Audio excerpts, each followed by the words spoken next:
What's the moment that made you decide being nice wasn't working anymore?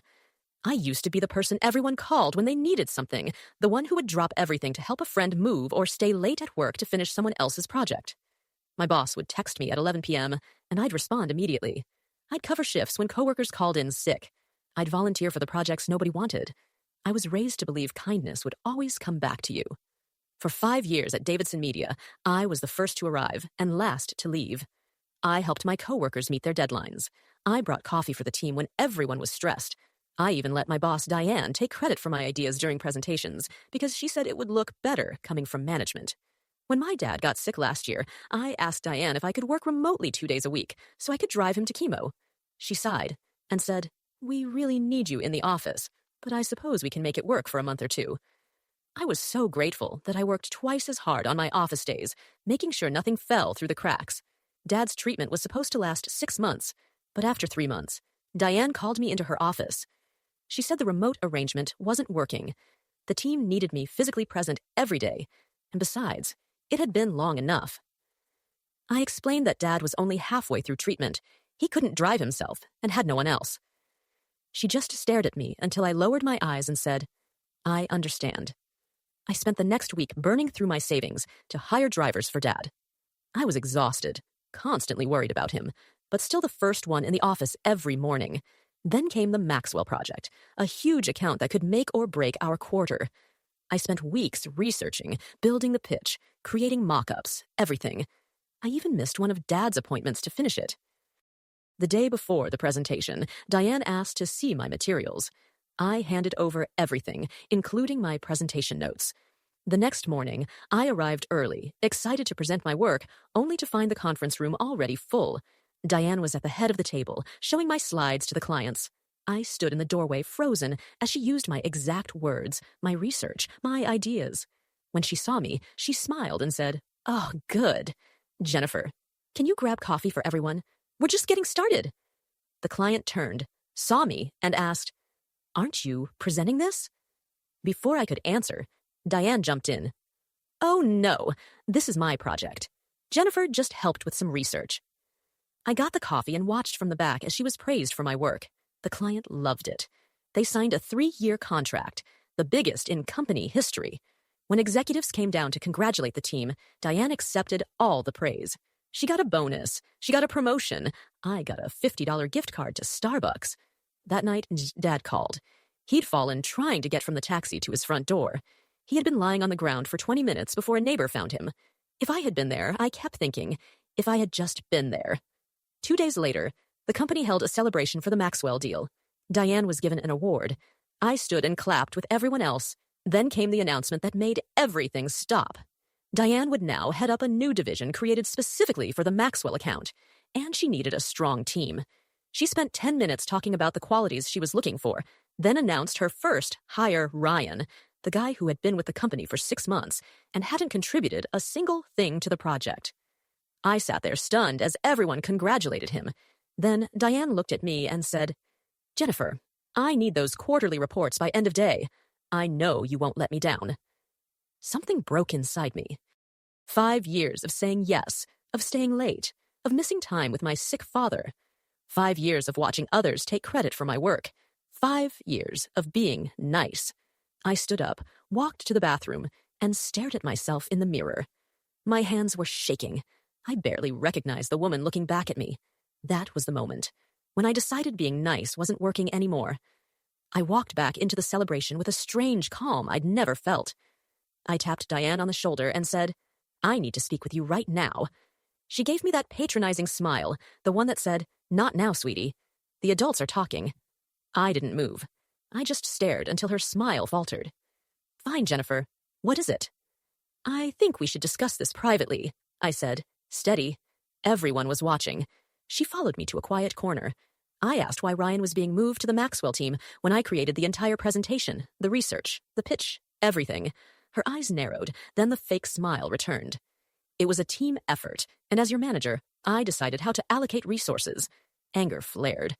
"I'm talking about team assignments for the account I developed. I deserve to be on that team." She laughed. "Deserving has nothing to do with it. Ryan has the right presence for client-facing roles. You're more of a behind-the-scenes person, Jennifer, and that's where you excel. Behind the scenes, I repeated. Do you mean doing all the work while others take the credit? Her face hardened. Watch your tone. This isn't productive. Let's talk when you've calmed down. I hadn't realized my voice was rising until I saw people turning to look. Productive like me, staying until midnight working on the Maxwell presentation while you were at your son's basketball game? Diane stepped closer, whispering, Take the rest of the day off. Clearly you're not in a professional mindset. I almost backed down until my phone buzzed with a text from the hospital. Dad had been admitted after his fall. Internal bleeding. I looked up. I'm not taking the day off. I'm quitting. Her eyes widened. What? I quit. I'm done being your workhorse. I'm done watching you take credit for my ideas. I'm done sacrificing my family for a job that doesn't value me. She shifted tactics, voice softening. Don't be hasty. You're a valuable member of the team. I almost laughed. The first time she'd ever said that was when I was quitting. An executive, Ted Wilson, walked over, concerned. Is everything okay? No, I said before Diane could speak. I've just resigned because I'm tired of having my work stolen by my manager. The entire Maxwell presentation was mine, every slide, every word, every concept, but Diane presented it as her own. Ted looked stunned. Jennifer, these are serious accusations. They're facts, I said. I have the original files with creation dates, emails with drafts, and my handwritten research notes. Diane went pale. She's being emotional. Her father is sick. She's not handling the stress. Rage snapped into focus. I forwarded Ted the original deck with comments where Diane told me to remove my name from the presenter section, and a recording where she said, Just do the work and let me handle the client. I need this win for my promotion. Ted checked his phone. His expression changed. Let's discuss this in my office. I'm done discussing, I said. I'm going to the hospital. My dad needs me. I'll email HR my resignation. I walked out past the shocked faces of coworkers who had never seen nice Jennifer stand up for herself. Outside, I took the first real breath I'd had in years and drove to the hospital. Dad smiled when he saw me. Hey, kiddo, shouldn't you be at work? I took his hand. They can manage without me. I'm where I need to be. Over the next few days, while Dad recovered, I got dozens of texts from coworkers, shock support, and stories of how Diane had taken advantage of them, too. I ignored most of it, focusing on Dad.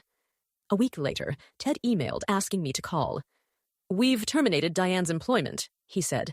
Her actions violated our ethics policy. We'd like to offer you her position. I nearly dropped the phone. He added, significant compensation increase, full remote work during Dad's treatment, and back pay for the bonus Diane received for my work. I asked about the culture that allowed this to happen. Ted admitted they'd failed and outlined company-wide changes. I told him I'd think about it and meet to discuss terms.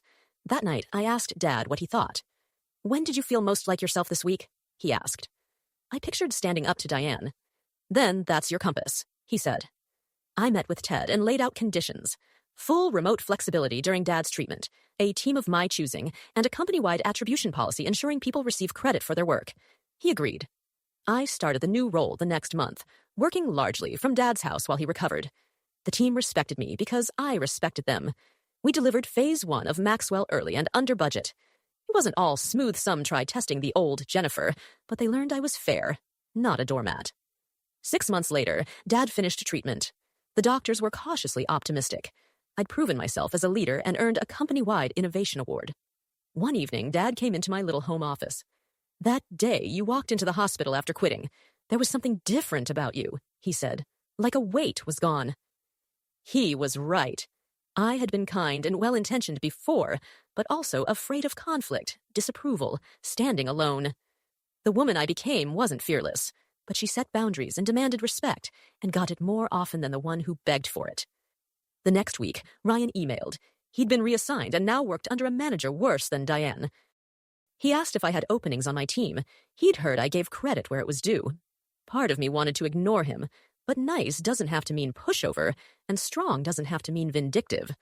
I offered him an interview. No promises, just a fair shot. Dad peeked at the email and chuckled. You're a better person than I am. I laughed. Maybe.